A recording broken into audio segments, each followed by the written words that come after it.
દર્શક મિત્રો, શું તમારી રાશિ મેષ છે?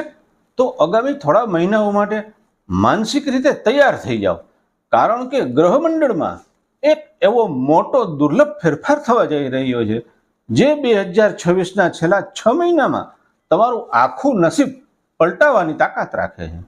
જો તમે અત્યાર સુધી મહેનત કરવા છતાં નિષ્ફળતા, આર્થિક તંગી કે માનસિક તણાવનો સામનો કરી રહ્યા હતા, તો હવે સમય બદલવા જઈ રહ્યો છે. આ વિડીયો તમારા જીવનની દિશા બદલવા માટે એક મોટો વરદાન સાબિત થશે. તેથી એક પણ સેકન્ડ મિસ કર્યા વગર આ વિડીયો અંત સુધી ચોક્કસ જોજો. દર્શક મિત્રો, 2026ના આ અંતિમ 6 મહિના મેષ રાશિના જાતકો માટે કોઈ વરદાનથી ઓછા નથી.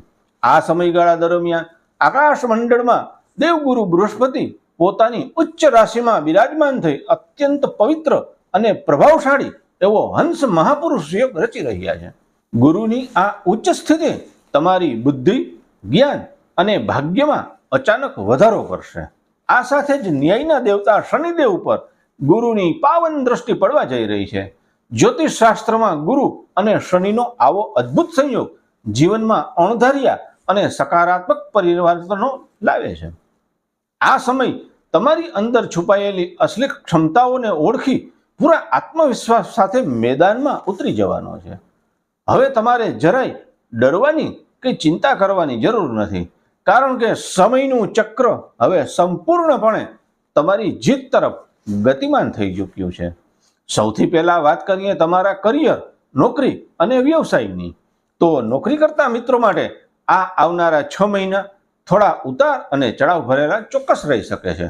બની શકે કે ઓફિસમાં તમારા પર કામનું ભારણ વધે અથવા સહકર્મચારીઓ સાથે નાની મોટી દલીલો થાય, પરંતુ યાદ રાખજો, તમારી કામ પ્રત્યેની નિરંતરતા, ઈમાનદારી અને અડગ મહેનત તમને દરેક મુશ્કેલીઓમાંથી બહાર કાઢશે અને બોસની નજરમાં તમારું માન વધશે.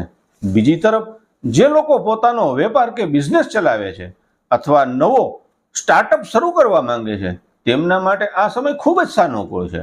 શરૂઆતમાં પ્રગતિની ગતિ કદાચ થોડી ધીમી જણાય, પણ તેનાથી નિરાશ ન થતા. આ ધીમી શરૂઆત વાસ્તવમાં એક લાંબી અને મજબૂત સફળતાનો પાયો છે. તમે ખૂબ જ મક્કમતાથી વેપારમાં આગળ વધશો અને ધીમે ધીમે સફળતાના ઉચ્ચ શિખરો સર કરશો. આર્થિક દ્રષ્ટિકોણ અને રોકાણની બાબતમાં આ 6 મહિના ગોલ્ડન પીરિયડ સમાન સાબિત થઈ શકે છે. ખાસ કરી જમીન, મકાન, વાહન અને પ્રોપર્ટી સંબંધિત કોઈ પણ મોટા નિર્ણયો લેવા માટે આ સમય સર્વોત્તમ છે. જો લાંબા સમયથી તમારું કોઈ મિલકતનું કામ અટકેલું હતું, તો તે આ સમયગાળામાં પૂરું થઈ શકે છે.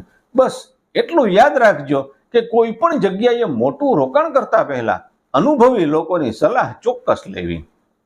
જો તમે ખૂબ જ સુવિચારિત અને આયોજનબદ્ધ રીતે પગલું ભરશો, તો સંપત્તિની બાબતમાં ધાર્યા કરતા ઘણો મોટો આર્થિક ફાયદો થઈ શકે છે. જૂના દેવામાંથી મુક્તિ મેળવવા માટે પણ આ સમયગાળો તમને નવી તકો આપશે. અને હવે સૌથી મહત્વની વાત એટલે કે તમારું સ્વાસ્થ્ય.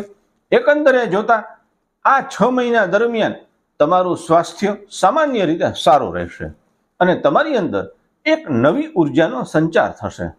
પરંતુ જ્યોતિષ ગણિત્રી મુજબ વર્ષના અંતિમ મહિનાઓ એટલે કે ઓક્ટોબર, નવેમ્બર અને ડિસેમ્બર દરમિયાન તમારે તમારા સ્વાસ્થ્યનું વિશેષ ધ્યાન રાખવાની કડક સલાહ છે. આ સમય દરમિયાન ઋતુ બદલાવાને કારણે અથવા માનસિક તણાવને લીધે નાની મોટી બીમારીઓ પરેશાન કરી શકે છે. ખાસ કરીને ખાવા પીવામાં સંયમ રાખવો અને વાહન ચલાવતી વખતે ઉતાવળ કરવી નહીં. થોડી સાવધાની રાખશો તો કોઈ મોટી સમસ્યા નહીં નડે.